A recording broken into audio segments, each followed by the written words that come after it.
napaparami ang nagkakasakit sa buong mundo, lalo na dito sa Pilipinas. Pero, huwag mawala ng pag-asa. Ito yung lingkod, Mr. Goshi. Ciao, gumapak. Alam nyo ba na dito sa Pilipinas, ang kadalasang sakit sa mga Pilipino ay ang mga sumusunod?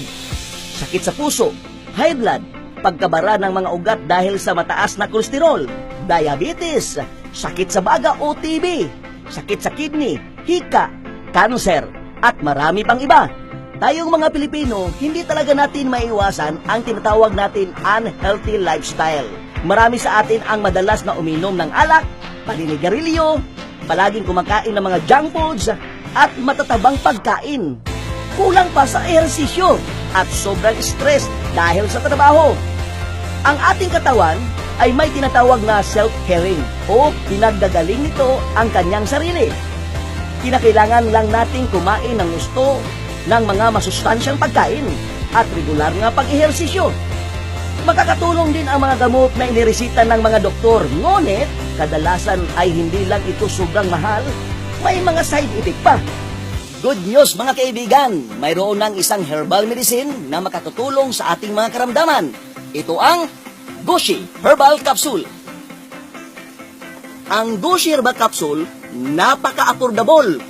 100% pure organic herbal, kaya walang side effect. Maraming mga ekspertong nagsasabi na magaling talaga ang Goshi Herbal Capsule, kaya maraming mga taong umiinom na may karamdaman ang gumagaling. Ang Goshi Herbal Capsule may dalawang sangkap, ang ashitaba at guyabano. Ang ashitaba ay isang uring halaman na galing sa bansang Japan. Ang salitang ashitaba ay ibig sabihin tomorrow's leaf o dahon ng kinabukasan. Napatunayan po ito ng mga eksperto na makakatulong magpagamot sa klase-klaseng mga sakit gaya lamang ng kanser. Ang ashitaba ay nakapagpalakas din ng immune system, paglinis ng ating dugo, makapadami ng good cholesterol, makapanormal din siya ng blood pressure natin, at pinabilis din niya ang ating metabolism. Kung sino man ang makainom nito, liliit po ang tiyan, makapagpaliit din ito ng mga bukol, matutulungan din po ang mga kababaihan na mayroong dysmenorrhea at nagmenopusal na. Matutulungan din po ang ating digestion at pagbabawas, at kikinis ang balat at gaganda ang inyong mga buhok. Makakatanggal din ito ng sakit ng kasukasuhan at marami pang iba. Ang guyabano fruit naman, nakilala itong anti-cancer, 10,000 times stronger than chemo. Nakakatulong din siya sa iba't ibang mga karamdaman gaya ng mga sumusunod: hika at ubo, sakit sa ulo o migraine, sakit sa tiyan, constipation o hirap ang pagdumi, lagnat, anemia, UTI o urinary tract infection, pagkapuyat o kulang sa sigla. Ang maganda nito mga kapatid, hindi na kailangan pa na maglaga at magtanim tayo ng dahon ng ashitaba at magbabala tayo ng guyabano. Mabagal na, nakakaantala pa. Ang Goshi Herbal Capsule, concentrated ito. Uminom ka ng 2 hanggang 3 beses sa isang araw kung may karamdaman ka. O kaya, 1 beses sa isang araw pang maintenance.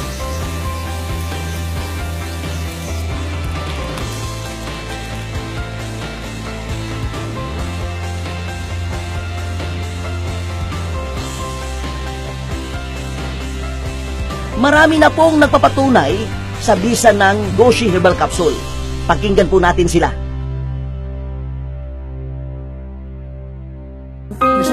Ano po ang karamdaman ninyo? Madali akong mapagod. Parang umiinit ang mukha ko. Sabi ng doktor, namamaga daw ang atay ko. Kung magabi Kada mga alas 10 ng gabi, bumabahon ako dahil hindi ako makahinga. Parang may pumupukol sa leg ko.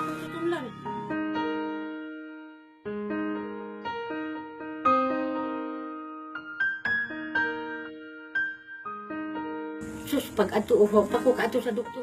Nung pumunta ako sa doktor, hinihingal ako. Masakit ang dibdib ko kapag humihinga. Juan, ginawa. Pag ato na ako sa doktor, sir. Ang mahal ng singil ng doktor. Parang hindi naman ako gumaling sa gamot na nireseta niya. Parang lalo pang namaga ang katawan ko. Pag tumara ako Nung sa tangkal, ininom ko ang Goshi niyo, sa awa ng Diyos, parang gumaan ang pakiramdam ko at ang aking paghinga. Parang nanghihina ako palagi. Kahit anong galaw ko, hindi ako pinagpapawisan. Dahil na siguro ito sa edad ko. Nakabatik ko sa tambal na Narinig ko ang programa ng Goshi sa radyo. Kaya bumili ako at sinubukan ko. so, palit din ko. Hindi ka maluya. Hindi na ako nangihina. Pag inom ko, palagi na ako masigla. Hindi sa limtan na ako nga. Parang nakakalimutan ko na yung tinatawag na pagkalalaki natin. Nung uminom ako, parang bumabalik. Ibalik na manong ko. Mukhang yun. Napapansin ko, tumitigas talaga. Arthritis po. May arthritis na kayo. Opo. Ilang taon na po yung arthritis niyo? 2 taon na po. Tagal na rin. Opo. Ano bang pakiramdam sa taong may arthritis? Masakit pag nakaupo sa CR. So, pag ma-atake yung isang sakit na arthritis, nako, parang ikakamatay mo na. Hindi ka gaano makalakad. Hindi po. So, naapektahan yung trabaho niyo. Trabaho ko. Nag-try ako ng GOSI. So, nakagamit ako ng almost 1 week. Ning result ang GOSI, makaupo na talaga ako. Na kahit masakit, hindi na masyado talaga yung nakatek ako ng GOSI. Wala na akong naramdaman. Pati yung naramdaman ko to sa baywang, wala na talaga. May sakit din sa baywang niyo. Yung bitawag natin na kidney. Sa kidney po. Oo. So, ibig sabihin, hindi lang isang sakit ang Hindi lang nawala. isang sakit na wala, dalawa. At yung pakiramdam niyo sa katawan, Gumagaan, gumagaan. laging pinapawisan. Akong gibati ko, diabetes. Diabetic ako, tapos palaging sumasakit ang tiyan ko. Palagi akong nag-ELBM.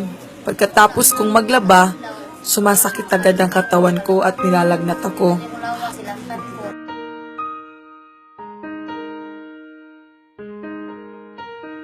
Itrayan sila mag-inom na. Sinubukan ko talagang uminom ng Goshi. Totoo palang may healing reaction. Sinubukan ko talaga. Gumaling talaga ang mga karamdaman ko. Nung time na yon, wala na talaga ako nun. Namamaga na ang katawan ko.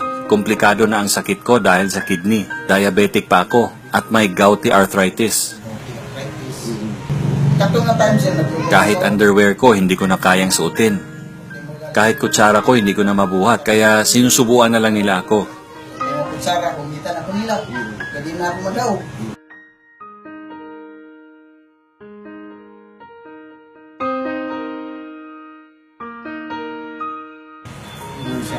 Sabi ng doktor, seryoso na talaga ang sakit ko.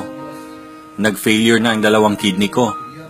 Sabi niya, hindi na kayang mag-kidney transplant dahil nag-failure na ang 2 kidney ko. May dugo at bato pa daw ang isa. Dapat magiging ba ito? Tingnan akong doktor. Sabi ng doktor, ready to dialysis na daw ako. Hindi pa dialysis. Ready to dialysis mo. So kada Ang 2 dialysis sa isang linggo, 6,000. Sabi ko, Dok, sana ko kukuha ng 6,000 kada linggo. Nagtitinda lang po ako sa plaza. naninda ako sa plaza. Sa sir. Sabi niya, Sir, pero seryoso na po talaga ang sakit ninyo. Nasubukan po namin ang Goshi. Sa awa ng Diyos, gumaling ako sa Goshi. Nung sumunod kong check-up sa doktor, nag-negative lahat. Ang blood sugar ko, kontrolado na. Yung high blood pressure ko, bumaba. Ang gouty arthritis ko, pumutok lahat. Tingnan mo, sir. Kita mo naman, di ba? Kita mo rin yun sa loob. So, Kung wala ang Goshi, wala na. Patay na siguro ako ngayon. tayo gusto mo. Ang dibdib ko sumasakit, kaya sinubukan ko ding uminom ng Goshi. After 1 week, napansin ko sa pagdumi ko, may itim na parang bilog-bilog. Pagkatapos noon, napansin ko na nawala yung sakit sa dibdib ko, kaya masaya ko. Uminom kayo ng Goshi kasi ito ang nagpagaling sa akin. Hindi po basta-basta ang sakit ko. Grabe ang naging sakit ko. Kung wala itong Goshi, siguro patay na ako ngayon. So, kamo nga, kuhan. Sa inyo dyan, ang masasabi ko, hanapin ninyo ang Goshi at subukan ninyo. So, kung sino man nanood ngayon, i-recommend ako itong GOSI dahil ang GOSI po, ito po ang nakawala sa sakit ko sa arthritis at saka yung naramdaman ko na itinatawag natin na kidney or UTI. Sa inyo na nanonood at nakikinig, uminom kayo ng Goshi kasi malaking tulong ito sa katawan ninyo. Kami ang pamilya Ibanez na kagusin na.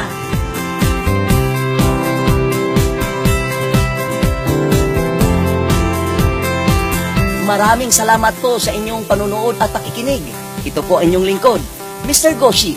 Ciao gumapak at your service wherever you are.